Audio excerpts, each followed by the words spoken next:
Je suis Benjamin Colbock, architecte, agence COSA, et nous avons le plaisir de travailler sur le campus de la CCI, un concours que nous avons gagné en 2022. Pour créer un centre de formation, il nous semble qu'une chose est très importante, c'est de réussir à faire école. Donc fabriquer un lieu d'enseignement dans lequel vont se croiser les étudiants entre eux, les formateurs entre eux, les formateurs avec l'administration.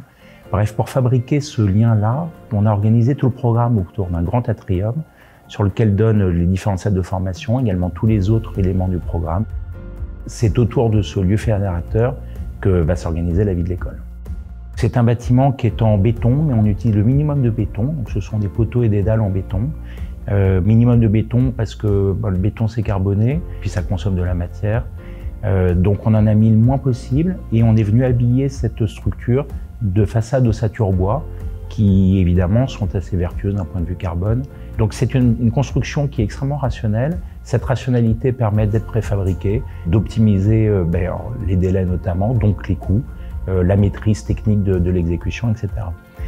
Et puis à l'intérieur, on a voulu un bâtiment très sobre, mais également avec une forme de neutralité. On est assez convaincu qu'en fait ce sont les usagers qui apportent la vie, qui apportent les couleurs, qui mettent des affiches, qui doivent s'emparer d'un bâtiment. Donc c'est un bâtiment qui sera globalement dans des tons blancs.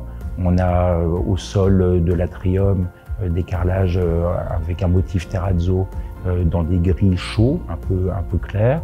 On a une sorte de grande moquette au milieu dans des tons beige. Donc la recherche en même temps de surtout pas faire quelque chose de glacial, de faire quelque chose de doux et d'accueillant pour les usagers et surtout quelque chose dont les personnes peuvent s'emparer.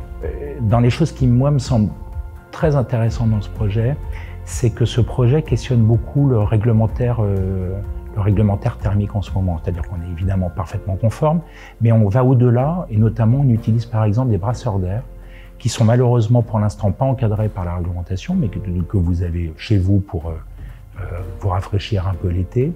Donc ces brasseurs d'air, notamment, joueront dans l'atrium central un rôle très important parce qu'ils fabriqueront un courant d'air. Alors l'hiver, ils ramèneront l'air chaud vers le bas.